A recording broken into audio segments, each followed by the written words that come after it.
병제호란 1636년 12월에서 1637년 1월까지 일어난 조선과 청나라의 싸움. 정치적 배경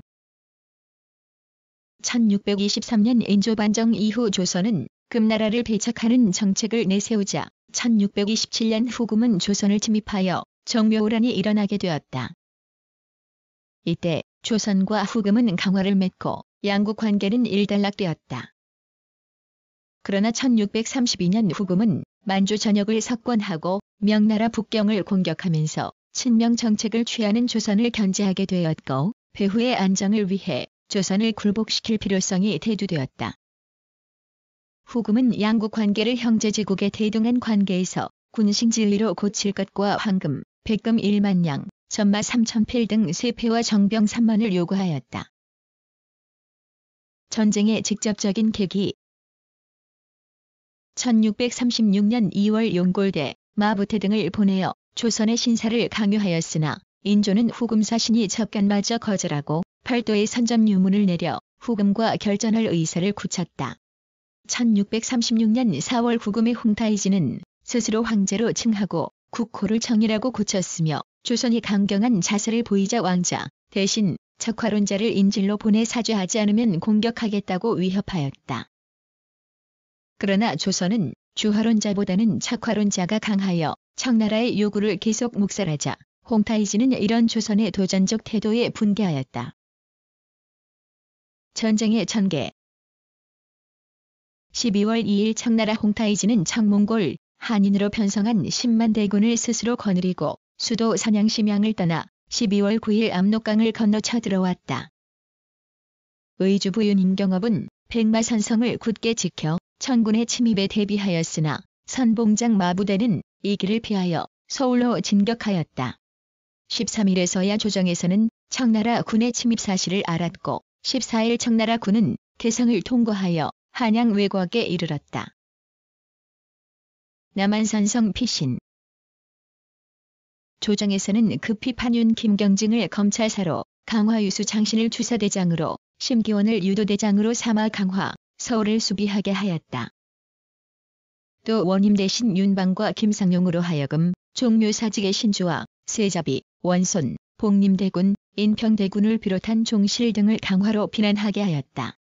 14일 밤 인조도 강화로 피난하려 하였으나 이미 청나라 군에 의해 길이 막혀 소현세자와 백관을 거느리고 남한산성으로 피하였다. 인조는 훈련대장 신경진 등에게 성을 굳게 지킬 것을 명하고 팔도에 근황병을 모집하도록 경문을 발하였으며 명나라에 급사를 보내어 지원을 청하였다. 그러나 16일 청나라 선봉군이 남한산성을 포위하였고 1637년 1월 1일 태종이 도착하여 남한산성 아래 탄천에 20만 청나라 군을 집결시켜 성은 완전히 고립되었다.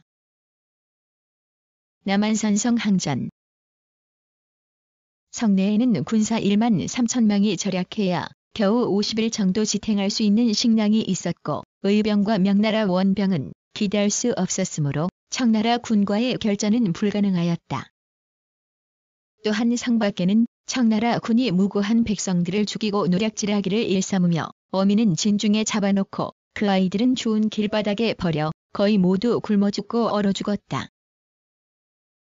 특히 병자년은 혹독한 추위가 오래 계속되어 노숙한 장수, 군사들은 추위와 굶주림에 기진하여 병들고 얼어 죽는 자가 늘어났다. 이러한 상황에서 성내에서는 최명길 등 주화파와 김성헌 등 주전파 사이의 논쟁이 거듭되다가 강화론이 우세하여 마침내 성문을 열고 항복하기로 하였다. 인조의 항복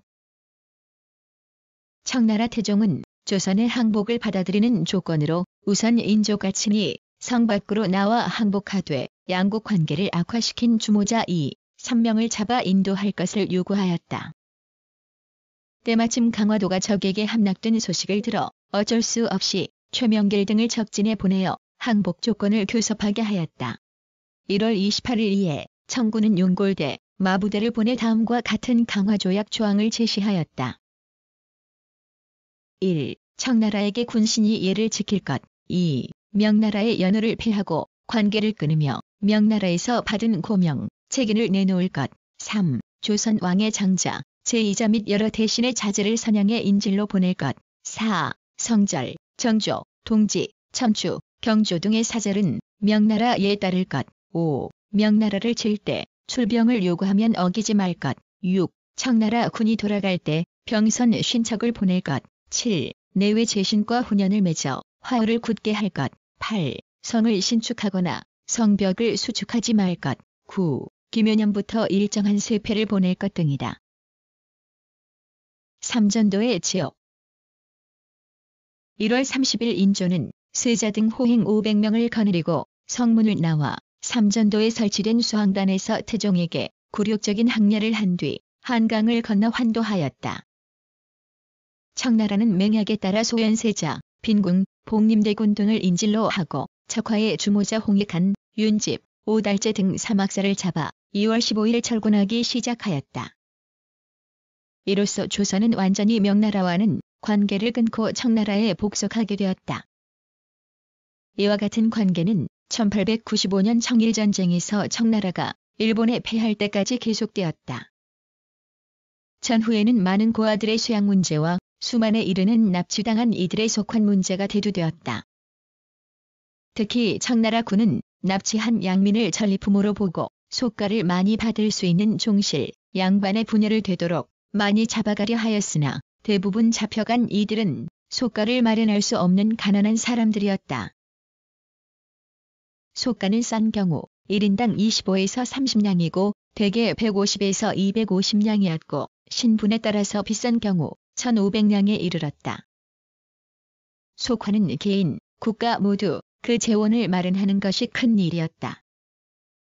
여기에 순절하지 못하고 살아 돌아온 것은 조상에 대해 죄가 된다 하여 속환 사녀의 이혼 문제가 사회, 정치 문제로 대두하였다. 소현세자와 복림대군 1645년 10년의 볼모 생활 끝에 소현세자와 복림대군은 환국하였으나 소현세자는 아버지 인조와 갈등으로 2개월 만에 죽었다. 인조의 뒤를 이은 효종은 볼모 생활의 굴욕을 되새기며 북벌 계획을 추진하였으나 뜻을 이루지 못했다.